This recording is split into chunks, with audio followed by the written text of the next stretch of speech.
konsolasyon. Ana.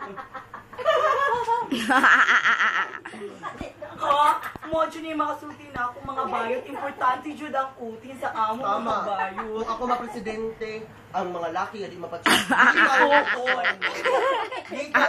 At ang mga babae, patahin ako tanan bilang. Para lubot na lang ang labanan. Ang babae, alas 6 pa lang na ay curfew. Magawas lalaki na lami lang ang mga bayot. Makapiyansa lang ang laki sa pisong kung tsupa ang ilang ipiyansa. Mamuti na yung mga bata. Hindi bastos ang pinis. Kasi tayo mga malisyoso lang tayo mga Pinoy.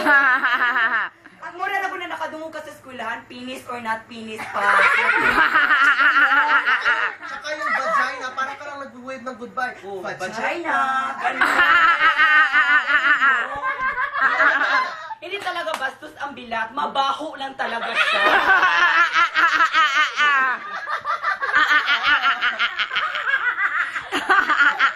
Abot ani mga babae, among pagkaon ilang manglingkuran. Pa na mo bawo ng hipon si pagkaon.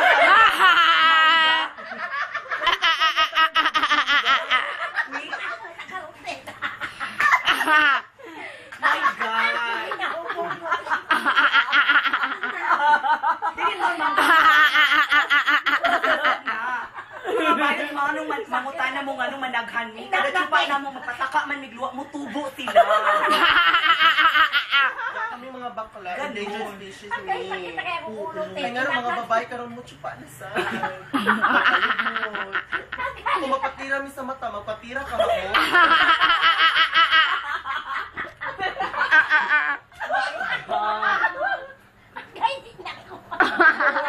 Pero lilinawin lang namin hindi kami bakla. Plano na mo mabinay, di mi bayot ha. Ang pagsyupa, habira na. Vision ang pagpaluhot. Ang pagkalito sa mannerism.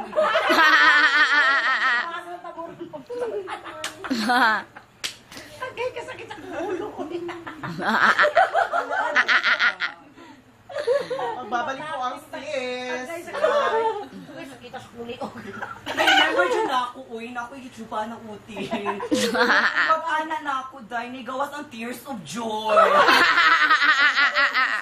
Ako siya gipaspasag, ana, nigawas ang fountain of youth. Saan mo pinahid, te? Saan mo pinahid yung fountain of youth? Pasensya po sa mga bata na nanonood, mga kapamilya. Kami po ay nagkakayak na. Tapos sa tao na nagkakamali yung bakla pa, ganon. Kapuso. Kapuso. Agay ka sakit ang ulo. My God. Agay ka sakit ang ulo. Parang may aura ka bayot. Ayan, bayot. Parang nakahapon. Boy, you